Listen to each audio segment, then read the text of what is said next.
up. Let's see how this handshake is. Now Vigorous. that was more like it. And I hope that also quick shows to that take off his jacket, and instantly the arbiter pressed the clock, even while he was still getting himself adjusted. D4. And are we going to see? No, we're not going to see a Nimzo Indian. We're going to see a Bogo Indian. So we haven't seen this too much because whenever anybody played this against Fabiano, he went for the Benoni. Yeah. And now after bishop takes d2. Well, this was a treatment that Ulf Anderson liked to do. It's a way of getting into a queen's gambit to decline, queen takes d2, castles, and d5. You prefer taking with the queen? Yes, I think definitely the white knight on b1 needs to be on the c3 square. I don't like the d2 square. And I was going to say that in his younger days, when he was unsure of his status as an elite player, Magnus Carlsen did play this defense as a way of equalizing. Usually what Ulf tried to do here as black was play queen e7, take on c4, and play c5. Now the question is, what has Magnus prepared? Has he prepared something like knight e4, a little tricky move into the center? That is a possibility. But in general, it's supposed to be a treatment for equality, and he has played queen e7, as did the great Ulf Andersson, the Swedish grandmaster of the 80s and 90s. He became the third highest rated player in the world at one time. Who would like to play Blitz without queen? Yeah, exactly. Like, what's the point? I mean, that might be good for a lot of youngsters. Working their end games. Yeah. Or their queenless middle games. A decaffeinated coffee, what's the point? So I guess trying to play as many moves as possible before taking on d5. Right, it's a fight for a tempo. Rook d8 is the usual move. And again, queen c2. The queen, not that great on the d2 square. But now it's time. We take on c4, bishop takes c4, and we break with c5. And we try to just equalize by just trading a lot of pieces. For example, castles take on d4, knight takes d4, bishop d7 is the common line of play. A little messed up with the pieces there by Hikaru. So if cd4, do you take with a knight or take with the pawn? Oh, that happened. It happened. And knight takes. And now bishop d7 is the usual move that I'm familiar with. And then after knight c6, it's really, really hard, thanks to the symmetrical pawn structure, 4 versus 4, 2 versus 2, for white to really make any headway. He has a slight lead in development, but not too much. He's not getting much out of the opening, and we're not used to seeing Hikaru grinding Magnus, which is what he'll need to do here to get anything. And Hikaru continues to play quickly as if he's got it all. Whoa, bishop b5. So many pieces. This is strange. Yeah, this is just... He needs this win more than Magnus. Oh, definitely. No, Magnus had a very, very easy day in this game. No problems whatsoever. Yeah, and it just looks like the pieces are being... Just hoovered off the board, I would put it. We might have to look for another game like totally symmetrical position as well. Caruana's reverse Benoni against Anand might be our next target if this continues. Exactly. Too many piece trades to make this an interesting encounter. I would say something like, well, there's a lot of moves, but the move that's most natural is just queen back to e7. And that's what happened. And just asking Hikaru, what you got, dude? What do you have? More trades? No, more trades. I mean, I guess they're calling it a day. Rook c6, queen d2, threatening queen d8, one threat. And it's not much of a threat. Yeah. Even then you can go queen f8, right? Exactly. This is nothing. This is of course absolutely nothing. So, shall we just take, where would you suggest we go? Caruana Anand. Caruana Anand. Like play on, and you know how he likes to just keep playing. He has a better position. I mean, slightly better. Hikaru's played terribly, really? passively, just not in his. It's just strange to go play the way he did as white, and now he's getting punished. Magnus is going to play on and is outplaying him. But there's not much to chew on, but you know Magnus knows what to do in those spots. A lot of his wins against Hikaru have been in those sorts of positions where there's a little bit, and Hikaru gets uncomfortable. He's got more space on the king side for sure, but really, guys? Well, he's won these sorts of positions in Oh, he's won classical. And yeah, this is only a Hikaru. minute and a half for each side. Right. Yeah, and there's like the psychological advantage here of That Nakamura knowing that he played for nothing, and now he's actually suffering. Right. The slippage Knight can occur. d5 now. It's and probably going to be a draw, but still E4, not a... E4 is well timed. I not a see, nice yeah, way. that's true.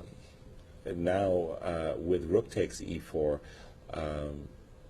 Pawn takes e4. pawn takes E4. Wow. But you weren't expecting that? I really wasn't. I thought rook takes E4, and at least the structure, black structure, has been compromised. And now But he knight recaptured. back to f6. Knight back to F6. There's a real possibility we might have 5 draws this round. Knight E5. And knight e5, now the knight's going to h5, trying to maneuver to f4. Exactly. Geary and Karamek have drawn their game. And sly little move by Magnus, rook C8, planning to go over to the F file. Now he's got his knight on g3, and he's Nakamura has making- passively placed his rook on e1, which can't be fun. No, all credit to Magnus Carlsen. He's definitely got the squeeze going on here. Yeah, and credit to Nakamura, because it must be very frustrating here, but at least he's keeping a balance on the clock, because otherwise it could be very frightening. Mm-hmm. You know, 1 he's just minute played this to- move a5. You know, he doesn't want to do anything drastic like e5, which would let the I'm king come considering into the E5 game. for Magnus to fix that pawn on E4? E4. I'm thinking that the move King D6 is a nice move, but maybe A6, A5 was a little bit better to corral the knight on D3, just to deny the B4 square. So this was a good choice, A5.